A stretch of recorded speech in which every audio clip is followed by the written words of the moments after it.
직장에서 한 번쯤 봤을 법한 트롤 직원 사편, 불량률 제로의 품질 관리.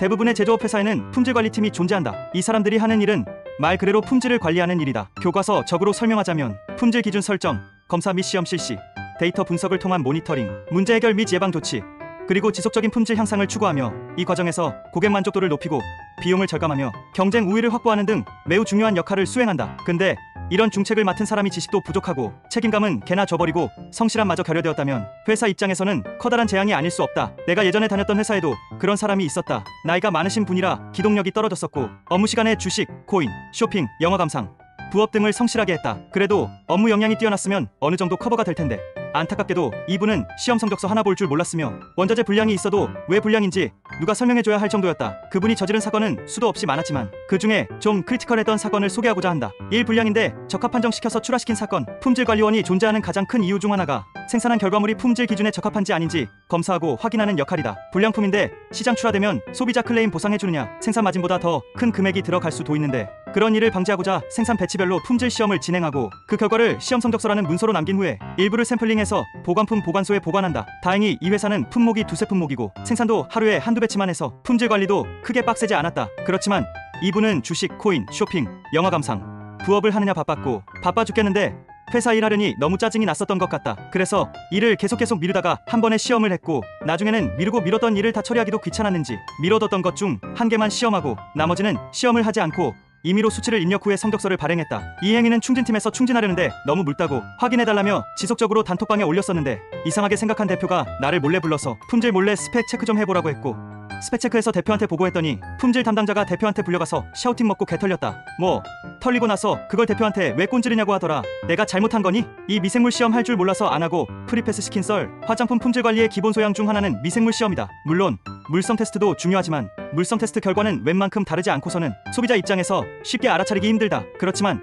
미생물은 완전 다른 얘기다. 일단 화장품이 미생물에 오염되면 제품 변질, 피부 트러블 유발, 보존기간 단축 등을 초래하여 제품의 안전성과 품질이 저하된다. 결정적으로 똥냄새, 발냄새, 시궁창 냄새 같은 게 난다. 무조건 클레임이 들어온다는 뜻이다. 근데 이분은 미생물 실험을 할 줄 몰랐다. 분명 전임자가 인수인계할 때 가르쳐주는 걸 봤는데 왜 못하는 걸까? 라는 의문이 들긴 했지만 아무튼 못한다. 그래도 뭐 식약처 가이드라인에 잘 설명되어 있어서 그거 보고 하면 어렵지 않게 할 수 있을 텐데 이분은 주식, 코인, 쇼핑, 영화 감상, 부업을 하느냐 너무 바빴고 예전에도 안 나왔었는데 처방 안 바뀌었으니까 어차피 미생물 안 나온다면서 시험을 안 했다. 근데 품질관리 전임자가 분명 이 제품 방부제 약하게 처방된 거니까 미생물 시험 꼭 하라고 10번 넘게 얘기한 거 내가 봤는데 무슨 자신감으로 저러나 싶었다. 근데 역시나 제품에서 하수구 냄새가 난다는 클레임이 들어왔다. 무려 해외에 수출한 제품에서 말이다. 거래처에서는 문제가 된 로트의 제품들의 전량 반품과 손해배상을 청구했고 컨테이너 1개 분량으로 나갔으니 진짜 지읒됐구나 생각하고 있었는데 대표가 운송 과정에서 튜브가 터져서 오염된 것 같다는 드립치면서 한 달 넘게 사정사정해서 그냥 넘어갔다. 근데 이걸 왜 안 잘렸지? 참멸균한다고 고온수에다 제품 전부 투하한 사건, 미생물 사건 때문에 비상이 걸렸다. 재발 방지 대책을 내놔야 하는데 대책회의 중심이 돼야 하는 품질관리 담당자는 회의 중에도 정신 못 차리고 주식 코인하고 있더라. 계속 재발 방지 대책을 요구하는 대표한테 안 쓰는 가마에 물을 85도로 계속 가열하며 사용하고 전성분 변동 없는 선에서 방부제 증량하고 미생물 시험 결과랑 배지 단톡방에 올리라고 했다. 당연히 품질관리 담당자는 입에 거품 물고 반대했고 나는 그럼 네가 알아서 하세요 라는 표정으로 입을 닫았다. 그리고 품질관리 담당자가 내놓은 기적의 솔루션은 제품을 용기에 충진하고 포장하기 전에 70도 온수에서 2시간 동안 담궜다가 꺼내서 물기 제거 후 포장하자는 거였다. 이걸 솔루션이라고 내놓는 놈이나 기발한 방법이라고 신나하는 대표 놈이나 제정신들은 아닌 것 같다. 아무튼 대표가 승인했으니 이 말도 안 되는 짓을 시행했는데 제품 물기를 닦아야 하는 업무가 추가된 생산팀은 당연히 반발했지만 대표가 묵살해서 대거 퇴사했고 70도 고온수에 담궈놓은 용기와 튜브 일부가 변질되었고 내용물은 오일이 분리되었으며 미생물은 사라지지 않았다. 그래서 또 회의를 한답시고 불러 모아서 한다는 소리가 물 온도를 60도로 낮추고 하룻밤 담궈놓고 포장을 한다는 역같은 솔루션을 또 내놓는데 나는 이딴 방법 듣도 보도 못했으니 하시려면 하시고 대책회에 부르지 마시라고 하고 나갔다. 나 퇴사할 때도 이 방법 쓰고 있던 것 같은데 70도에서도 안 죽는 미생물이 60도에서 잘도 죽겠다. 멍청한 놈들. 차인증 심사원이랑 싸워서 인증 취소시킨 썰. GMP라는 우수 제조소 인증제도가 있는데 식약처에서 인증해주는 GMP는 좀 까다로워서 대부분 커피 한 잔 사주면 인증서 준다는 해외 인증을 받는다. 커피 한 잔 사주면 인증서를 준다는 말에서 눈치챘겠지만